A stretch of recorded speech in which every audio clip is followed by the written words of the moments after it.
dimension, rank, and basis in the case of a matrix. That means our vector space is just Rn. Okay, here is the first definition. The rank of a matrix A, rank of a matrix A, denoted by rank A, is the dimension of the column space of A. Okay, just the dimension, number of vectors of the column space of A. Note that since the pivot columns of A form a basis for column A, the rank of A is just the number of pivot columns of A. Okay, so here's an example. So we have a matrix A here, and we are asked to find the rank.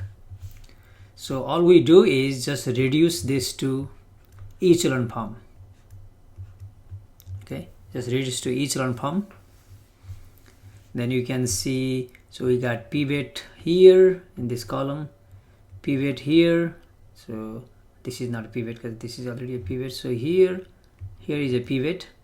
So we got pivot in 3 columns.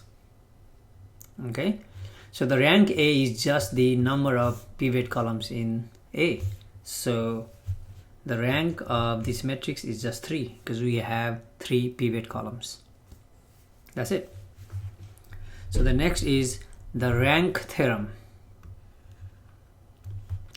If a matrix A has n columns, so in this case we had like 5 columns, then rank of A plus dimension of nullity A. You know the nullity when we solve Ax equals 0 and find X, and that will be just some vectors. We can have like 2 or 3 like those. That's the nullity A. We write null A, and dimension means just count the number of basis elements. So for any matrix A which has n columns, the rank of A plus dimension of nullity A, null space of A, this is called nullity, dimension of null space of A, that is total, which is n. So in this example we just saw that rank is 3, right? Because we got 3 pivot columns, so 3 pivot columns. So rank 3, that leaves these 2 other, because it's 5 columns here. So dimension of nullity A is just 2, and 3 plus 2 will be 5. And in fact the nullity A comes from the free variables. When we solve Ax equals 0, we got free variable here and we got free variable here. So you can see 2 free variables. That's the dimension of nullity A. That's 2. This is 2 and this is 3 for this example, and 3 plus 2 equals 5 because there are 5 columns. Okay, that's the rank theorem for a matrix. And the basis theorem. Let H be a p-dimensional subspace of Rn, like H is just like, let's say R2 or R3, etc. Okay, so H is a p-dimensional, just P is 2, 3, etc. Now it says any linearly independent set of exactly p elements. Okay, when we are talking about R2, then we have only 2 elements. Okay, linearly independent set of exactly p elements in H. I'm sorry, p elements means R2 means 2 vectors. So we got 2 vectors in R2, so 2 elements. Is automatically a basis for H. So I'm going to explain this in a moment without proof.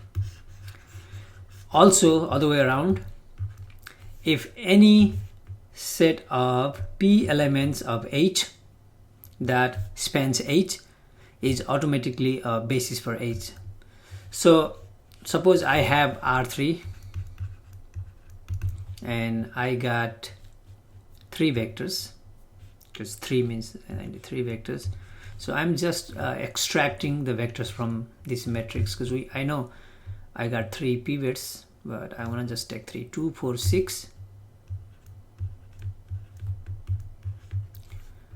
and 5, 7, 9, and I have another vector -4, -3, 2.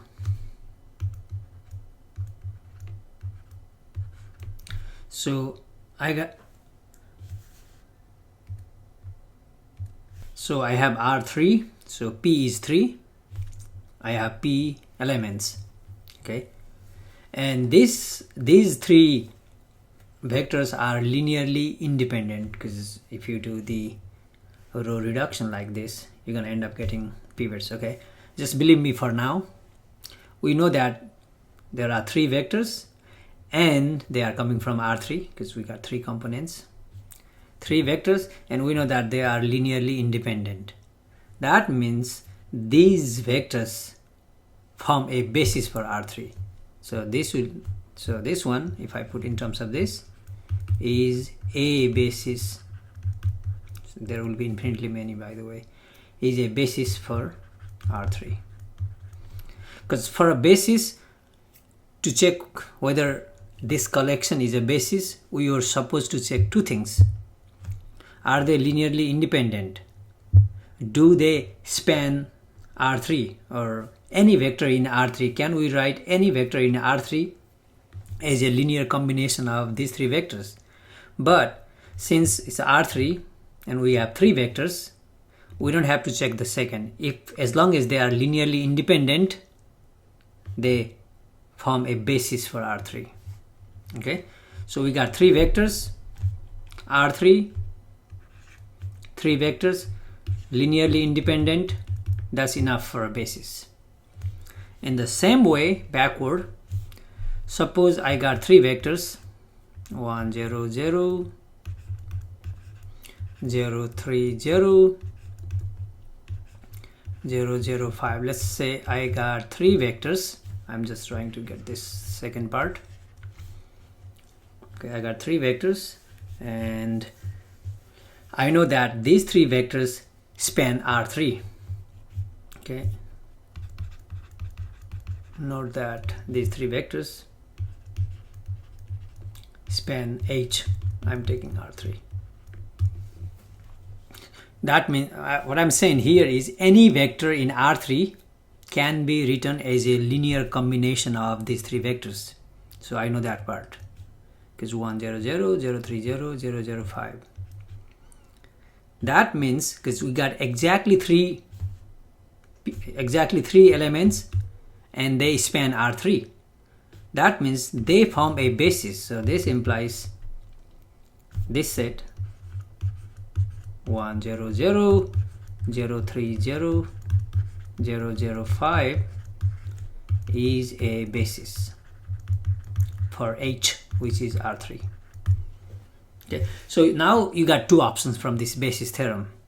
When you match the number like R4 and you have 4 vectors, to check if they form a basis, you can only check if they are linearly independent, or you can check if they span that space.